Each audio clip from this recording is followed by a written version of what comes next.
Namaskar.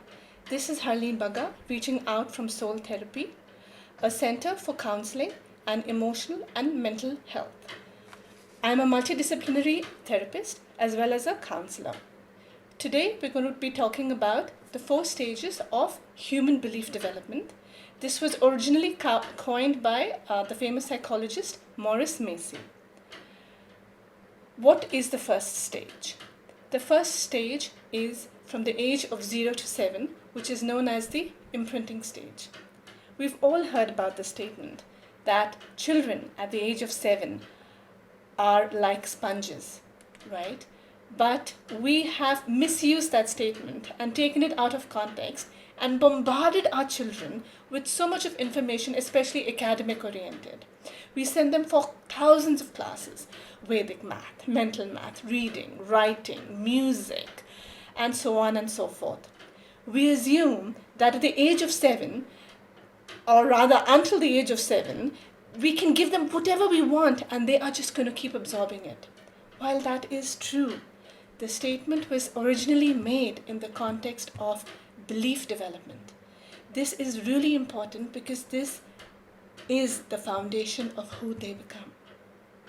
When the child is born and the child is a toddler, and as the child is growing, their universe is that what they see, which means the parents and the grandparents if they live with them. How the adult reacts is what they think is right or wrong. They determine the difference between right and wrong, good and bad, based on the human behavior around them. What that means is when a parent laughs after a certain reaction or an action, they assume that action to be good and they put it in their head, they program their head saying that, oh, when I'm silly, my mom laughs. So silliness becomes normal for them. Similarly, when a parent is angry and shouts at the child, then the child thinks about what action led to that reaction. Maybe not eating their food, right? And then they put, oh, if I don't eat my food, my mom will get angry with me, so I better eat my food. So there's a good and a bad to what is happening. But unfortunately, it is all happening in the background. It is not something that we as parents deliberately think about. The disadvantage to this is that this is when the children also develop a lot of psychological issues. They develop mental trauma. They develop a lot of restricting beliefs which then become very difficult for them to step out of. For example, if my household is extremely disciplined and I belong to a mild and meek set of people that surround me, and then suddenly I'm asked to become a leader, right, to stand up and talk, do you think that's even natural or even fair to ask that from a person from this kind of a environment? It is very difficult for that to happen. Now, the converse is also true, right?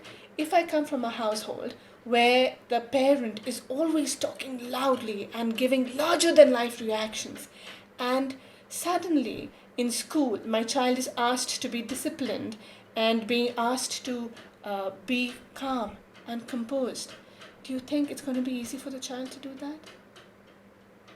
How we react at home is what will become normal for that child.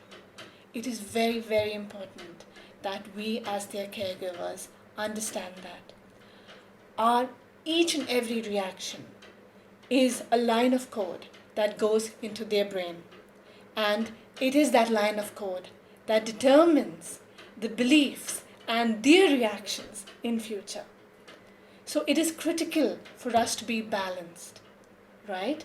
In fact, we should probably be extremely intelligent when we have a child at this stage or when we are around children at this stage, so that we are able to show them the kind of beliefs that we would want them to have as adults. The next stage is from the age of 8 to 13. It's called the modeling period. just like the name suggests, this is when the child is modeling after someone, which means that this is when they develop role models. The role model could be an actor, actress, superhero, could be a character in a movie, could be a parent of a friend, could be a teacher, could be a principal, right? But this is when the role model is being observed, admired, and their actions and reactions is the line of code that is fed into their mind, and they are trying to become that person. You can think of it as like shopping for clothes, right? So when I go to shop for clothes, or when anyone goes to shop for clothes, what do? You try on different sets, different pairs, different colors, and then you try and see whether that works for you or not in the mirror. Except here, the mirror for the child is their feeling. That's the compass that guides them, right? And each role model that they see, each person that they admire and want to pick up something from, is like the different set of clothes. At this stage, their wardrobe is full of thousands and thousands of clothes, because they're still trying to figure out which of these clothes to wear when, and which of these clothes is really who they are. The next stage is a very interesting stage, which is from the age of 14 to 21.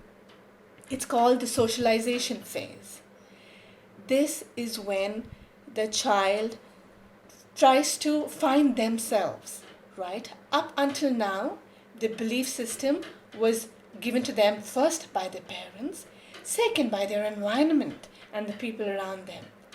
And this is when the thoughts kick in. The thoughts, as long as with their feelings, become the compass that help them figure out who they are. This is when they're able to think and say, you know what? My wardrobe has a crop top. I maybe have worn that previously, but I don't like it anymore. This is not who I am, right? This is the stage where they figure out, hey, skirts in my wardrobe? I'm not a skirt person. I dig jeans.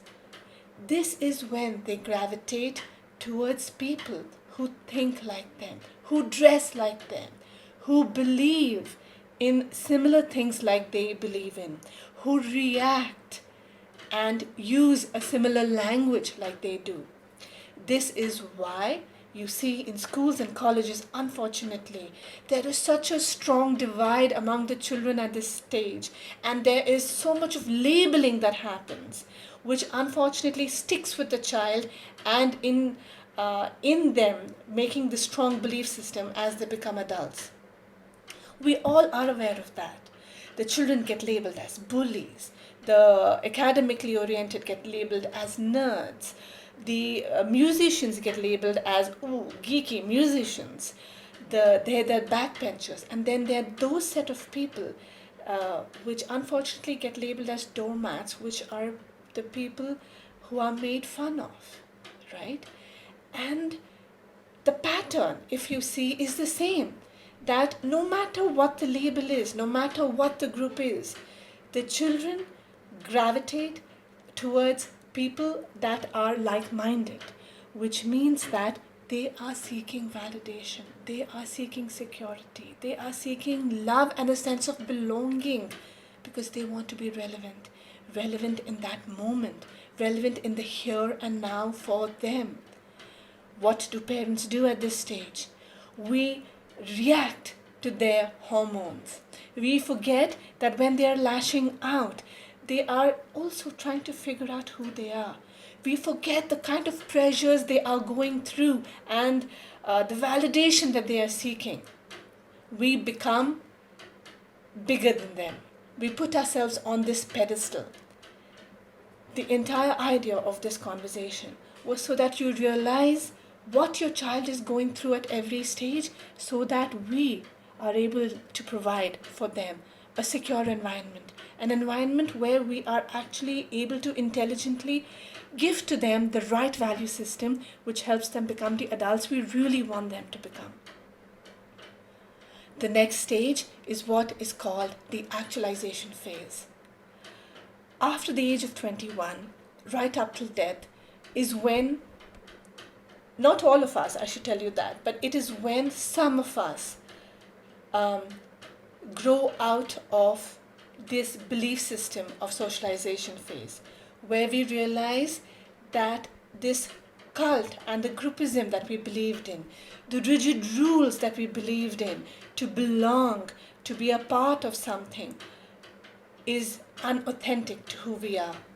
This is a stage where we break the chains of this belief system, this sense of belonging, and push the envelope and boundary to seek ourselves. This is when we adapt, we seek knowledge, we try different things. We are on a quest to seek nirvana, but nirvana for me and me alone, for you and you alone. It's no longer to belong. It's no longer to be a part of society. It's no longer to get accepted and to be a part of a cool gang or a group. It is when we become actually who we are meant to be.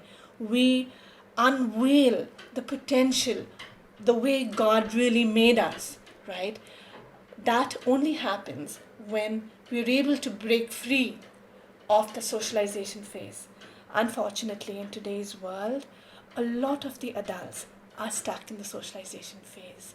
It is still important for a lot of us to belong, to be cool, to bully, to be considered popular, to look down upon people, to make fun, just because we feel relevant, just because we have people looking at us, just because we want to be popular.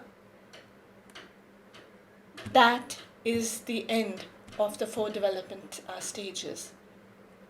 I hope this helps you and empowers you not only into thinking of who you are and your belief system, but also for parenting, because it is a very, very important part of our life today.